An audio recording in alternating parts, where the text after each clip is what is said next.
नमस्कार, मी मनोज भावसा सर आपल्या सर्वांचं Ayush counselling all India Kota 2020 guidance व्हिडिओमध्ये प्रथमतः स्वागत करतो. विद्यार्थी व पालक बंधू भगिनींनो, आयुष मंत्रालयातर्फे Ayush all India Kota counselling 26 नोव्हेंबरपासून सुरू होत आहे. या बाबतीतलं शेड्यूल जाहीर झालेलं आहे, सूचना जाहीर झालेल्या आहेत. याबाबतची सखोल माहिती होण्याच्या दृष्टीने प्रवेशाचं काम सुलभ व्हावं म्हणून या व्हिडिओमार्फत काउन्सिलिंग करण्याचा, माहिती देण्याचा प्रयत्न मी करत आहे. चला आपण पॉवरपॉईंट प्रेझेंटेशनच्या साहाय्याने ऑल इंडिया कोटा आयुष मंत्रालयामार्फत भरल्या जाणाऱ्या जागांबद्दल माहिती घेऊया. सुरुवातीला आपण पाहू की आयुष मंत्रालयातर्फे कुठल्या जागा भरल्या जातात. तर गव्हर्मेंट, त्याचबरोबर गव्हर्मेंट एडेड, सेंट्रल इन्स्टिट्यूट आणि national इन्स्टिट्यूटमधील BAMS, BUMS, BSMS, BHMS कॉलेजच्या जागा ह्या आयुष मंत्रालयातर्फे भरण्यात येतात. यापैकी जागांचं वर्गीकरण आता ग्राफिक्सच्या माध्यमातून आपण पाहू. गव्हर्मेंट, त्याचबरोबर government aided, central institutes, national institutes, BAMS, BUMS, BAMS, BHMS यामधील 15% जागा ह्या ऑल इंडिया आयुष कोटामार्फत भरल्या जातात. तर आपल्याला माहिती असेल 85% जागा ह्या CET सेल महाराष्ट्र मुंबई यांच्यामार्फत भरल्या जातात. असं हे 100% जागेंचं वर्गीकरण आहे. वर्गीकरण पुन्हा एकदा पहा. BAMS, BUMS, BSMS, BHMS कॉलेजच्या 15% जागा ह्या ऑल इंडिया कोटामधून आयुष मंत्रालयातर्फे भरल्या जातात. तर 85% जागा ह्या स्टेट कोटाच्या असतात. रिस्पेक्टिव्ह स्टेटमार्फत ह्या भरल्या जातात. आपण महाराष्ट्राचा विचार करू तर महाराष्ट्रामध्ये CET सेल मुंबई यांच्यामार्फत ह्या जागा भरल्या जात आहेत. 15% जागाची जी प्रोसिजर आहे ती आता 26 नोव्हेंबरपासून आयुष मंत्रालयातर्फे सुरू झालेली आहे. त्यासाठी नोटिफिकेशन आलेलं आहे. त्याबाबतची माहिती आपण पाहणार आहोत. त्याचबरोबर डीम युनिव्हर्सिटी ज्या आहे म्हणजेच BAMS, BUMS, BSMS आणि BHMS ह्या अभ्यासक्रमाच्या कॉलेजेससाठी जे डीम युनिव्हर्सिटीज आहेत त्यांच्या 100% जागा ह्या ऑल इंडिया कोटा आयुष मंत्रालयातर्फे भरण्यात येतात. जागांचं वर्गीकरण आता आपल्या लक्षात आलं असेल ग्राफिक्सच्या माध्यमातून. आपण आता काउन्सिलिंगसाठी ज्या सीट्स दाखवलेल्या आहेत त्यासाठी जे क्वालिफिकेशन आहे ते महत्त्वाचं म्हणजे नीट बेसवरच आहे. म्हणजेच नीट परीक्षा दिल्यानंतर नीट क्वालिफाय झालेले विद्यार्थी या काउन्सिलिंगमध्ये सहभागी होऊ शकतात. तुम्हाला स्क्रीनवर दिसत असेल की government college, government aided college, central universities, national इन्स्टिट्यूटच्या BAMS, BUMS, BSMS आणि BHMSच्या 15% जागा ह्या ऑल इंडिया कोटा AACCC यांच्यामार्फत म्हणजेच आयुष काउन्सिलिंग कमिटीमार्फत भरण्यात येतात.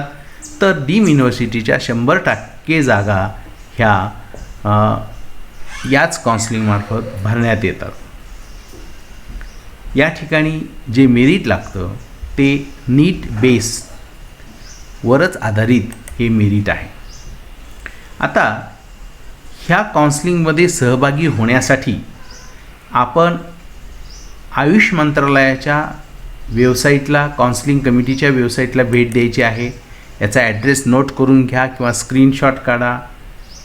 https://aacc.gov.in ही वेबसाईट काउन्सिलिंगसाठी आहे. वेबसाईट पुन्हा एकदा पहा. https://aacc.gov.in ही काउन्सिलिंगची वेबसाईट आहे. आता AACCC हा कशाचा शॉर्ट फॉर्म आहे? तर AACCC म्हणजे Ayush admission central counselling committee. या ठिकाणी आपल्याला दिसेल Ayush admission central counselling committee म्हणजेच AACCC होय. तर यामार्फत हे काउन्सिलिंग होत असतं. आता या काउन्सिलिंगसाठी ह्या वेबसाईटवर आपण भेट दिल्यानंतर आपल्याला जे होम पेज दिसेल ते स्क्रीनवर आपल्याला पाहता येईल. स्क्रीनवर दिसल्याप्रमाणे या ठिकाणी होम पेज आहे आणि ह्या होम पेजवर 2 तुम्हाला टॅब दिसतील, PG काउन्सिलिंग, UG काउन्सिलिंग. आपल्याला UG काउन्सिलिंगमध्ये सहभागी व्हायचे आहे, त्यामुळे UG काउन्सिलिंग या टॅबवर आपल्याला क्लिक करायचं आहे. या टॅबवर क्लिक केल्यानंतर पुढचं पेज ओपन होईल. ह्या पेजवर आपल्याला new registration, candidates log in, त्याचबरोबर काउन्सिलिंग शेड्यूल, काउन्सिलिंग स्कीम याबद्दलची माहिती होणार आहे. एकूण कॉलेजेस किती आहे हे जर आपल्याला पाहायचं असेल, यात जे वेगवेगळे टॅब आहेत त्याविषयी आपण थोडीशी माहिती घेऊ. या वेबसाईटला भेट दिल्यानंतर जर आपल्याला इन्स्टिट्यूट कोणकोणत्या यामध्ये सहभागी आहेत, म्हणजेच कॉलेजेस कोणकोणते उपलब्ध आहेत ऑल इंडिया सेंट्रल काउन्सिलिंगसाठी, तर या ठिकाणी आपल्याला पार्टिसिपेटिंग इन्स्टिट्यूट्स या टॅबवर क्लिक करून इन्स्टिट्यूटची यादी ओपन होईल, ज्यामधून आपण ऑल इंडिया लेवलवरच्या आयुष अंतर्गत येणाऱ्या इन्स्टिट्यूट्सची यादी आपल्याला मिळू शकेल. त्याचबरोबर काउन्सिलिंगचं जे शेड्यूल आहे ते तुम्हाला मी नेक्स्ट स्लाईडमध्ये दाखवणार आहे. ते या ठिकाणी काउन्सिलिंग शेड्यूल या टॅबवर क्लिक केल्यानंतर आपल्याला शेड्यूल प्राप्त होणार आहे. जेव्हा आपल्याला रजिस्ट्रेशन करायचं आहे तेव्हा लेफ्ट साईडला न्यू रजिस्ट्रेशन हा टॅब आहे. या न्यू रजिस्ट्रेशन टॅबवर क्लिक करायचं आणि रजिस्ट्रेशन फॉर्म ओपन होईल. त्या रजिस्ट्रेशन फॉर्ममध्ये माहिती भरायची. रजिस्ट्रेशन फॉर्ममध्ये माहिती भरताना नाव, कॅटेगरी, जन्मतारीख यासह सर्व माहिती तंतोतंतपणे व्यवस्थित भरली गेली पाहिजे. सबमिट करण्यापूर्वी 2 ते 3 वेळा माहिती तपासून पहा आणि मग सबमिट करा. रजिस्ट्रेशन झाल्यानंतर या माहितीमध्ये कोणताही बदल आपल्याला करता येत नाही. त्यामुळे पुढची सर्व प्रक्रिया या रजिस्ट्रेशन फॉर्मवरच अवलंबून असल्यामुळं रजिस्ट्रेशन फॉर्म अत्यंत काळजीपूर्वक भरणं आवश्यक आहे. आता ह्या स्क्रीनवर दिसल्याप्रमाणे आपण या न्यू रजिस्ट्रेशनला क्लिक केल्यानंतर रजिस्ट्रेशन सुरू होणार आहे. रजिस्ट्रेशनचा फॉर्म येणार आहे. रजिस्ट्रेशनच्या स्टेप्स आता आपण पाहूया की रजिस्ट्रेशन आपल्याला कोणत्या पायऱ्यानुसार करायचं आहे. तर न्यू रजिस्ट्रेशनला क्लिक केल्यानंतर जे आपण फॉर्म भरणार आहे ती जी स्टेप आहे that is the first step, त्याला रजिस्ट्रेशन स्टेप आपण म्हणूया. ऑल इंडिया आयुष काउन्सिलिंगमध्ये पहिली प्रक्रिया ही रजिस्ट्रेशनची आहे. रजिस्ट्रेशन पूर्ण झाल्यानंतर ऑनलाईन मोडने फी पेमेंट करायचं आहे. फीचं स्ट्रक्चर मी तुम्हाला नेक्स्ट स्लाईडमध्ये दाखवणार आहे. ऑनलाईन फी भरल्यानंतर तिसरी स्टेप म्हणजे आपल्याला चॉईस फिल आणि लॉक करायचे आहेत, म्हणजेच प्रेफरन्स फॉर्म भरायचा आहे. या 3 स्टेप्स बारकाईने पहा. पहिली स्टेप रजिस्ट्रेशन, दुसरी step fee payment by online mode आणि तिसरी स्टेप म्हणजे चॉईस फिलिंग अँड लॉकिंग. ह्या स्टेप्सने आपल्याला क्रमाने पुढे जायचं आहे. रजिस्ट्रेशन झाल्यानंतर फी पेमेंट केल्यानंतर चॉईस देताना आपण बारकाईने आपल्याला कुठल्या कॉलेजमध्ये, कुठल्या स्टेटमध्ये, कुठल्या कॉलेजला ॲडमिशन घेण्याची इच्छा आहे त्यानुसार आपण हे प्रेफरन्स द्यायचे आहेत. प्रेफरन्स काळजीपूर्वक भरायचे आहेत. प्रेफरन्स भरण्यासाठी पार्टिसिपेटिंग इन्स्टिट्यूट्स या टॅबवर जाऊन आपण इन्स्टिट्यूटची यादी घेऊ शकतो आणि त्या यादीनुसार आपण कॉलेज निवडू शकतो.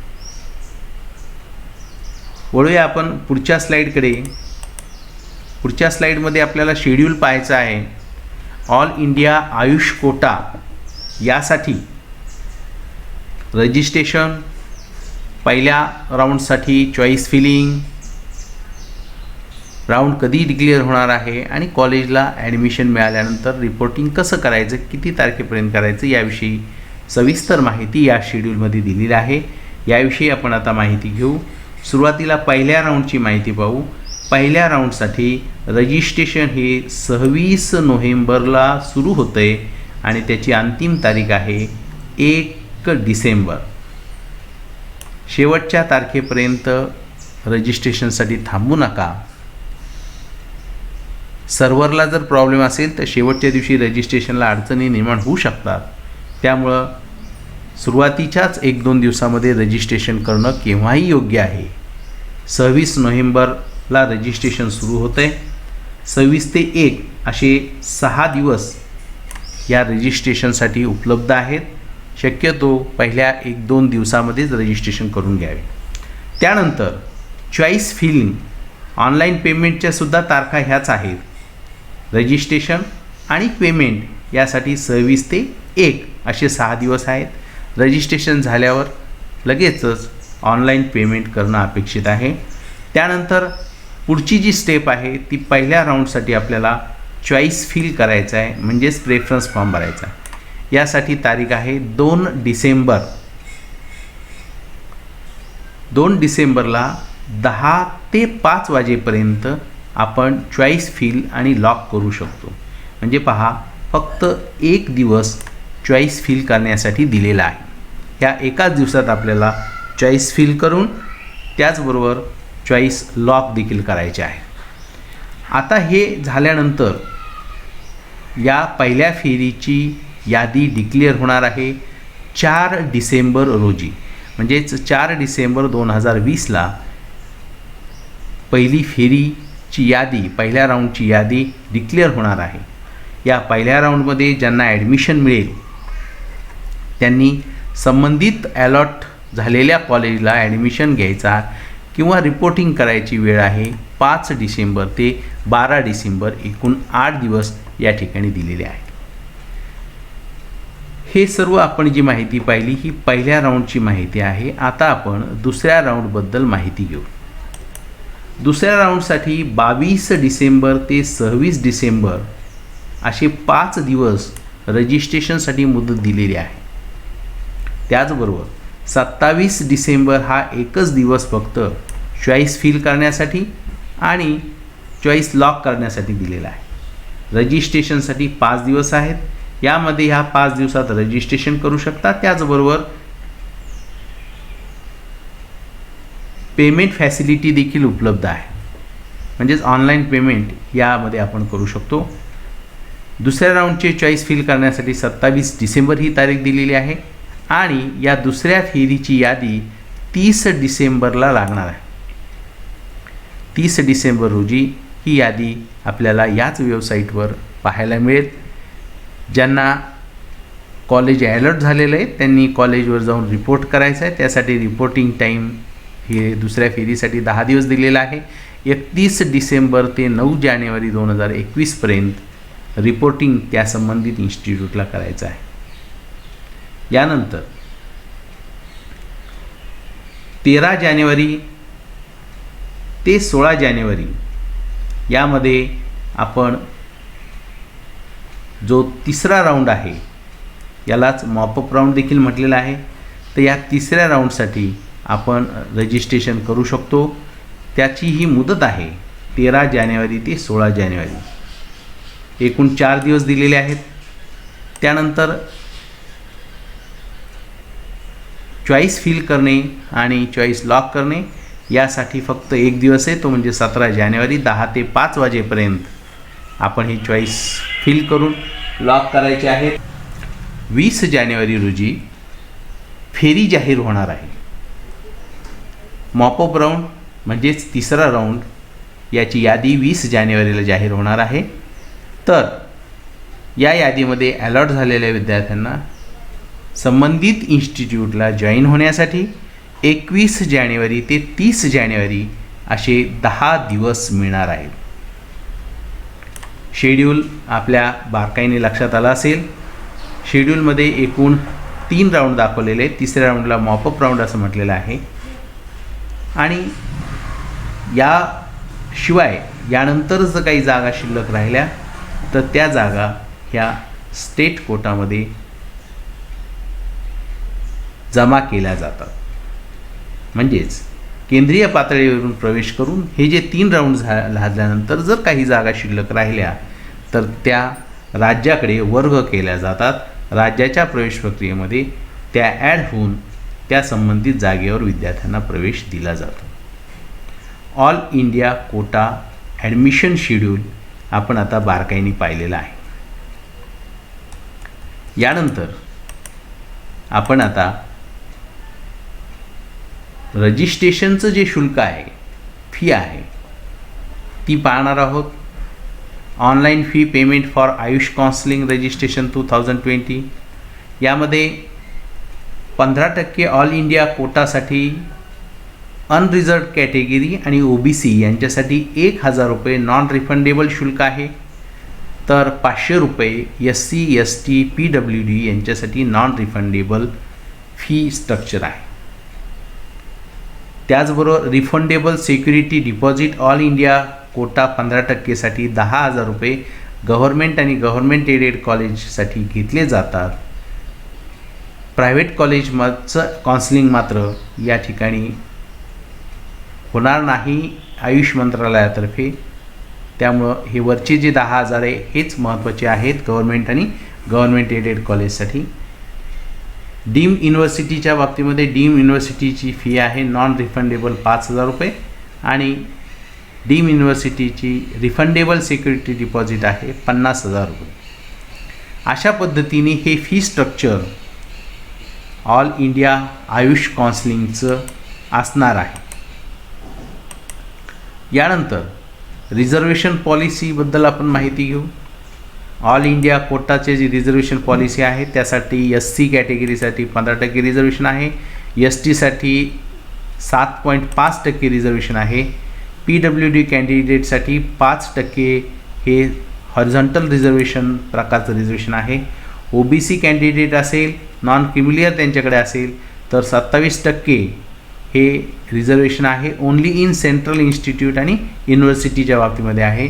आणि EWS कॅटेगरी असेल इकॉनॉमिकली विकर सेक्शन कॅटेगरीमधल्या विद्यार्थ्यांसाठी 10% हे सेंट्रल इन्स्टिट्यूट्स आणि युनिव्हर्सिटीमध्ये रिझर्वेशन असतं. आता यानंतर महत्त्वाचा प्रश्न विद्यार्थ्यांना आणि पालकांना पडतो की कागदपत्र ऑल इंडिया काउन्सिलिंगसाठी कोणकोणते लागतात, ॲडमिशनसाठी कोणकोणते कागदपत्र लागतात त्याविषयी माहिती आपण घेऊ. ॲडमिशनसाठी पहिलं लागतं म्हणजे आपल्याला ज्या इन्स्टिट्यूटला प्रवेश जाहीर झालेला आहे ते अलॉटमेंट लेटर की जे आयुष काउन्सिलिंग कमिटीची मुख्य वेबसाईट जी आहे त्यावर उपलब्ध असतं. रजिस्टर्ड लॉग इनमध्ये ते उपलब्ध आहे ते अलॉटमेंट लेटर. त्याचबरोबर ॲडमिट कार्ड की जे नीट परीक्षेचं ॲडमिट कार्ड आहे NTA मार्फत इश्यू झालेलं आहे ते ॲडमिट कार्डची कॉपी लागेल. त्याचबरोबर नीट स्कोअर कार्ड म्हणजेच रिझल्ट किंवा त्याला रँक लेटर म्हणतो ते देखील आवश्यक आहे. त्यानंतर डेट ऑफ बर्थ प्रूफ लागेल, जन्मतारखेचा पुरावा लागतो. 10वीचं सर्टिफिकेट त्यासाठी चालेल किंवा बर्थ सर्टिफिकेट देखील चालतं. त्याचबरोबर पुढचं डॉक्युमेंट आहे 12वीचं मार्कशीट आवश्यक आहे. त्यानंतर passport size photograph same as affixed on the application form. Application form जेव्हा आपण नीटचा ॲप्लिकेशन फॉर्म केला होता तेव्हा जो पासपोर्ट साईज फोटो अपलोड केला होता त्याचीच कॉपी आपल्याला या ठिकाणी आवश्यक आहे, पासपोर्ट साईज फोटोग्राफ. त्याचबरोबर प्रोविजनल अलॉटमेंट लेटर जे ऑनलाईन जनरेट झालेलं आहे. आयडेंटिटी प्रूफ म्हणून आधार कार्ड किंवा पॅन कार्ड, ड्रायव्हिंग लायसेन्स या किंवा पासपोर्ट यापैकी चालेल. शक्यतो आधार कार्ड सर्वांकडे आहे. या व्यतिरिक्त हे 9 डॉक्युमेंट्स सर्व विद्यार्थ्यांसाठी लागणारच आहे, सर्व कॅटेगरीच्या विद्यार्थ्यांसाठी. या व्यतिरिक्त जर SC/ST कॅटेगरीचा विद्यार्थी असेल तर ह्या 9 डॉक्युमेंट व्यतिरिक्त येलो कलरमध्ये काही डॉक्युमेंट दाखवले ते देखील लागतील.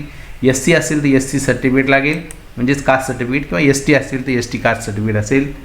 OBC कॅन्डिडेट असेल तर OBC सर्टिफिकेट असेल, म्हणजे कास्ट सर्टिफिकेट. त्याचबरोबर नॉन क्रिमिलियर सर्टिफिकेट देखील, सेंट्रलचं नॉन क्रिमिलियर सर्टिफिकेट आवश्यक आहे.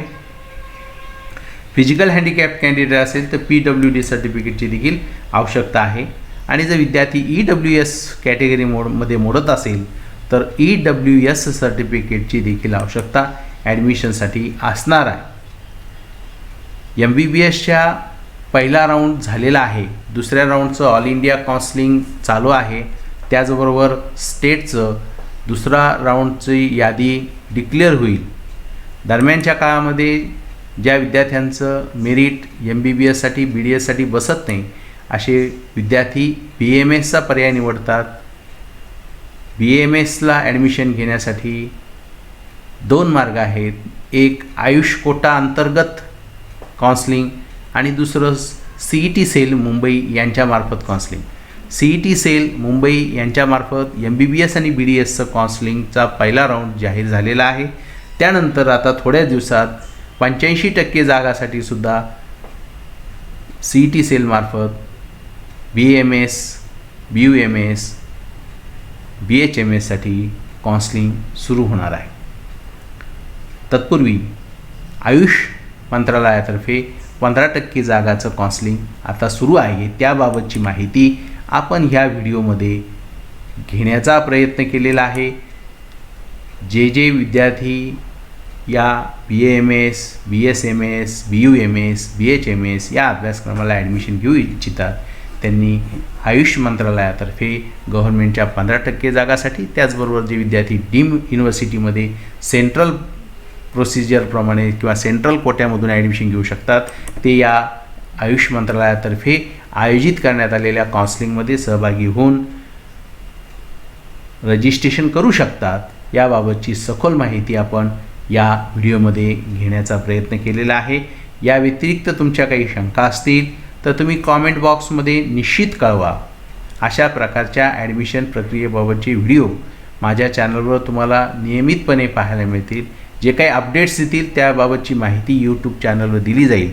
त्यासाठी आजच हा चॅनल सबस्क्राईब करा, शेजारी जे बेल आयकॉन आहे ते प्रेस करा आणि हा व्हिडिओ आपल्या इतर नातेवाईकांना, मित्रमंडळींना पाठवून द्या, शेअर करा, लाईक करा. या व्हिडिओमध्ये सहभागी झाल्याबद्दल, हा व्हिडिओ पाहिल्याबद्दल सर्वांना धन्यवाद.